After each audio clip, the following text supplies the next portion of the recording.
Hi and welcome to episode 11 of the eTravel Weekly Show from virtualmissfriday.com. I'm Michelle Dale and this is a show dedicated to providing insights into online business, mindset and travel for virtual assistants and digital nomads. So in this week's show, we're going to be discussing life with my newborn. I have returned back from a little bit of a sabbatical from last month. I left you last month pregnant and I've come back and I've got a little baby. So I'm going to give you an update on how life's going. I've got 3 brand new updates for members and one is major. So I'm going to be walking you through those. And then we're going to discuss business, mindset and travel in my eTravel Weekly discoveries on how to stand out to new clients, toxic habits that drain your energy, and genius travel tips. So let's get started with the show. Oh, groovy, baby. Yeah. So, when I left you last month, I was feeling pretty sorry for myself. I was really heavily pregnant and I was super big, but actually no bigger than any of my other pregnancies. So I had my little baby girl, and she's on the screen now. Her name's Layla Athena, and we chose a Greek name for the second name because she was born in Greece. And God, life has been pretty hectic. I just want to talk to you really about the labour, because if you're thinking about travelling in Europe and you just happen to become pregnant, you know, it happens, and you're thinking that having a baby in Europe is pretty much the same wherever you go, I'm here to tell you it's totally not. I had such a shock. Just to briefly tell you about my labour, check out the blog post this week because I go into detail about sort of how life is and how my kids are adapting and things like that. But I want to tell you about the labour. I went into labour on the Monday night, so it was like the 21st of July. And she's like 5 weeks and a day old now.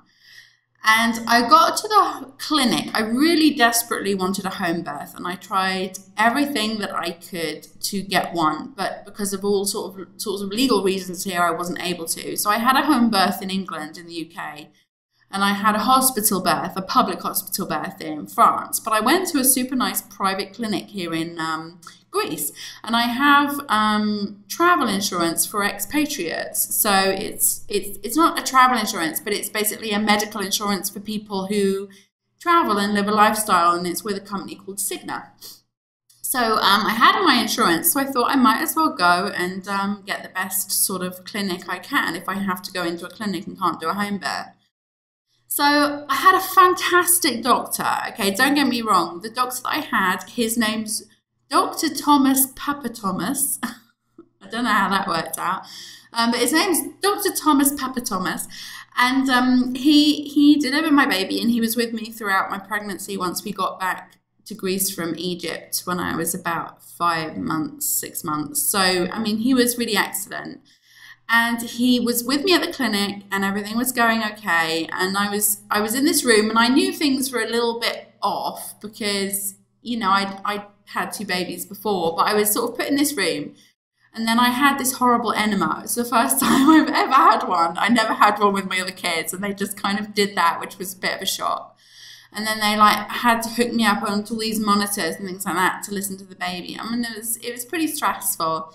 But anyway, it was like, you know, in the night time, I was on my way there at 11 o'clock at night, and they kept telling me about this delivery room. And I was thinking to myself, okay, well, I'm in this room and it just looks like a normal sort of hospital room, and I'm on a hospital bed, and they allowed me to stand up and walk around for a little bit. But generally, they were sort of making me stay laying down, which was a real bummer because I particularly like to labour while I'm standing up and I'm vertical, and I like to give birth that way as well. That's how I've given birth. That's how I do it.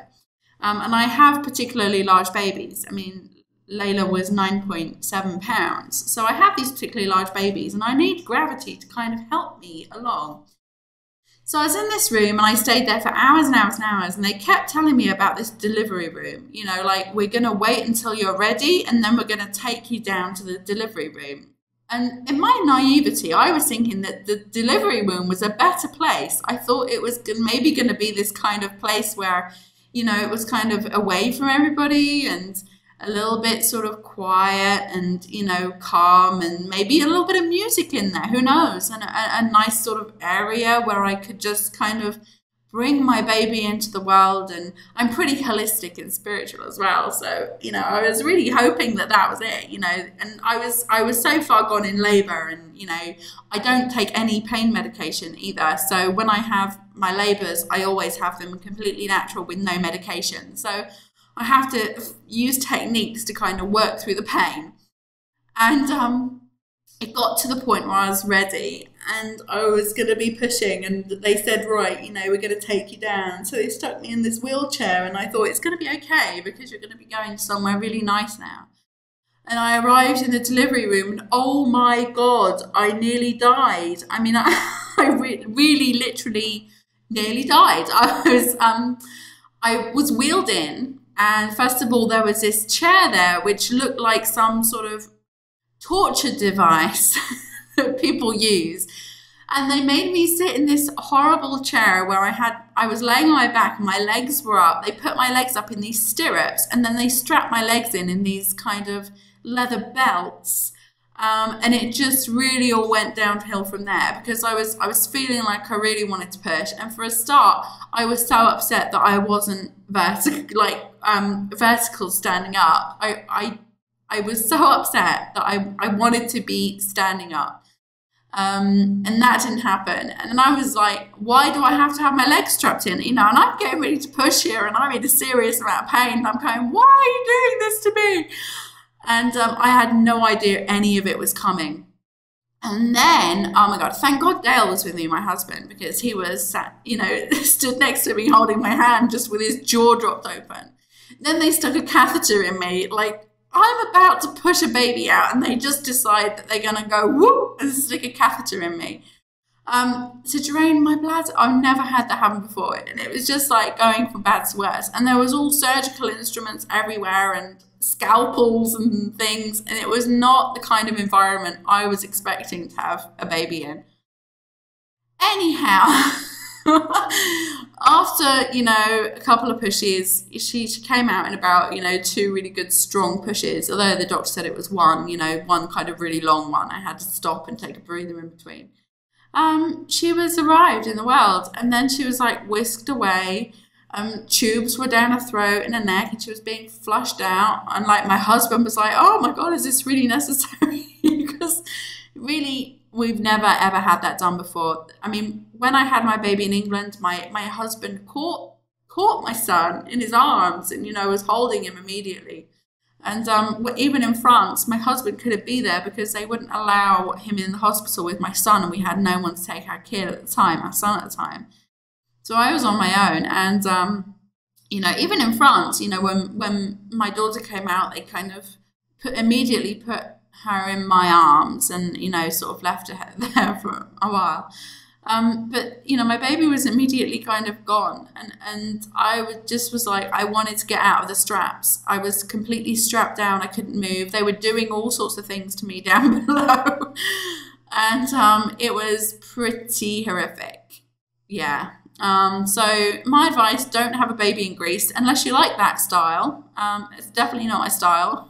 And I won't be having another baby here, that's for sure. But then, you know, I've never had a baby twice in the same country, so, or, you know, a baby in the same country. So that was that. So I just wanted to explain about my birth experience. But as you can see from the photos, she's happy and she's healthy and she's home.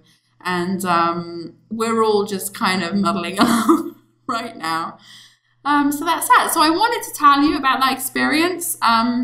Check out the blog post because, you know, I give you some more details of how things are going and how to deal with overwhelm as well. Because obviously now I have my newborn at home. I'm working. I was in the clinic for about a week. I wasn't able to sort of get back to work until she was 6 days old.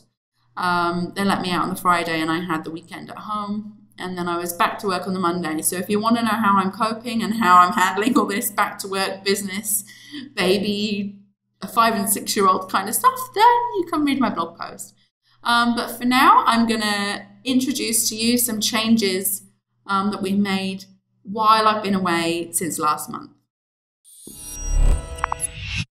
So, inside Virtual Miss Friday, I have 3 incredible, amazing, awesome updates for you. I've been super busy. I mean, I know I've only got a 5-week-old baby, but since I've been home, since she was like a week old, over the last 4 weeks, I've been so busy.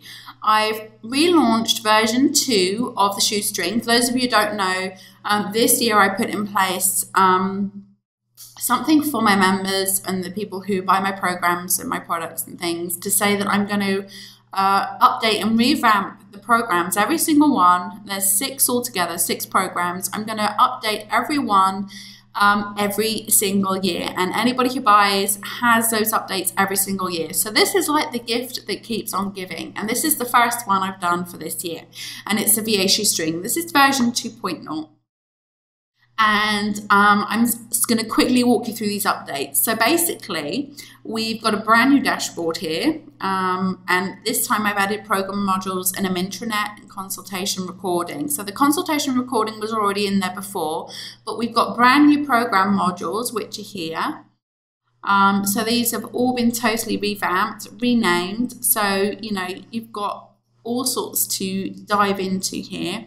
I've done 30 new presentations and 30 new videos, and we're also going to put audio and transcripts in there. And I've got a new intranet, which has the action guide for getting started in your business. It has an expense budgeter in the top right and all sorts of links to help you with additional tutorials inside the knowledge base. And then finally, we've got the consultation recording. So just a quick check here in the members area for this version. We've released version 2. We've got a new dashboard, new modules, 30 brand new module videos. I've replaced 2 of the modules with new topics. I've got a new intranet, 30 brand new presentations for you, and I've got new video tutorials for 3 of the intranet sessions, and we've also added a service agreement template. So lots of goodies for you there inside the shoestring. And if you don't have the product and you want to purchase a product, it's a startup program for brand new virtual assistants, or you can use it as a refresher to just kind of keep your business on track. And it's at thevashoestring.com. Alternatively, you can find it on my website. So next, we've got an update inside the vapassport.com for passport members. And this week's monthly visa tutorial is how to make professional digital product images in seconds. So these are basically the product images that you see, you know, like with screens, computer screens. And then when you want to superimpose things for people's digital products or websites or anything like that, and you want it on a super nice scene, then, you know, there's a tutorial in there on how you can literally do it in seconds. And finally, inside the updates for VMF, we have a new PLR pack. This one is the webinar experience, and it contains 5 articles, and this is free for members of the Passport, okay? So if you're a member of the Passport, log in to download this for free. And we've got in there what is a webinar, the most popular webinar systems, how to make money from webinars, why you should outsource your webinars, and the complete guide to webinars. So if you're a Passport member, log into the VA Passport and go to the terminal for the PLR pack, and you'll be able to download that for free right now. Alternatively, it's for sale for £7. Now finally, my EU Travel Weekly Discoveries. This is where I delve into what I've been looking at online this week. And I've got a few for you here.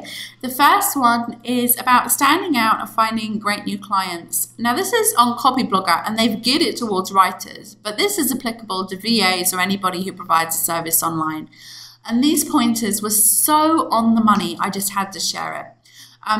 To briefly explain it, they say that you've got to love what you do, and this is absolutely essential. If I didn't love what I did, I wouldn't be able to do it with a newborn baby and 2 other kids. I mean, it's that, you know, it's that bad. If you don't love it, you will simply let your business slide. You have to have an attitude of service, and that is so, so true. An attitude of service, in my mind, basically means that you have to be willing to serve other people. And by serving, you have to have this certain, you know, quality where you listen to other people and you think about what they need and what they want, and you provide it. You have to have confidence, totally important, because if you don't, you won't be able to get those clients. I mean, that is serious. You have to have a certain degree of training, and obviously you can go to my roadmap if you want to obtain that from me, but have some sort of training in terms of either training where you learn things online. I never had any formal training when I started, but I did read a lot and I discovered a lot, and I did a lot of trial and error and testing and things. So as far as I was concerned, I did a lot of self-training, but you need to get it from somewhere, either by purchasing it from somebody who's a sort of authority in that field, or by basically trying to do it yourself. And then you do need a lot of discipline. That's number 5. You have to do what you say you're going to do. And basically, if you don't, then you're in the wrong industry. Number 6, the willingness to become a marketer. And this is so true as well. You can have the best abilities as a virtual assistant. You could be the best virtual assistant there is. But if you can't market yourself, what are you going to do? And then there's support. So basically, this is the final one. You have to be supportive, and you have to be able to support what you're doing. You need support from people, like family, friends, community. Obviously, if you're a passport member, you'll know all about that. But yeah, so you need support from other people. So I thought that was a really great post. Go and read it. Like I say, they've geared it towards writers, but it could be for pretty much anything.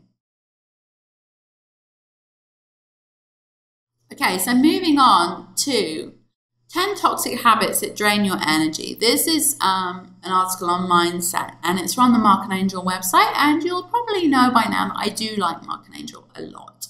And I really would recommend that you read this, because if you're running a business and you've got a family, and especially if you're doing crazy things like me and, sort of trying to include the travel in between, then you're going to need energy. And there was one thing on here that I really wanted to mention, I guess, and it's the first thing on there. It's pretending like everything is okay when it isn't. And I know so many people who do this, especially around mindset, because we think that positive thinking means that we kind of have to brush everything under the carpet. And positive thinking is not about that. What to me, dealing with your problems and dealing with your overwhelm and dealing with your energy crisis when you don't have any, basically, is all about saying, okay, I admit here, this isn't an ideal situation. I admit that this is draining my energy. I'm feeling overwhelmed. And it's about basically owning the fact that you do have a problem and you are struggling and there are things that are going wrong in your life. And then basically saying, okay, they're happening. Now deal with it. What am I going to do to change that? And that's when the positive thinking comes in. That's when you're not thinking everything is okay, but you're working towards thinking about the best possible outcomes, best possible situations. And that's what I do on a daily basis through, different techniques like visualization and stuff. So I think it's really important that you maintain your energy levels. And this post was really on the money when it comes to positive thinking and basically pulling yourself out of overwhelm. And then finally, there was a really great article called 40 Genius Travel Trips That Will Change Your Life Forever. And these tips are really great, and they're so small, but they make a huge difference for anybody who does travel. And there are things in here that I was like, why didn't I think of that? So I'm certainly taking a lot of these on board because I think they're super awesome. But I do have one travel tip even of my own to share with you, and it's about booking flights, the cheapest flights.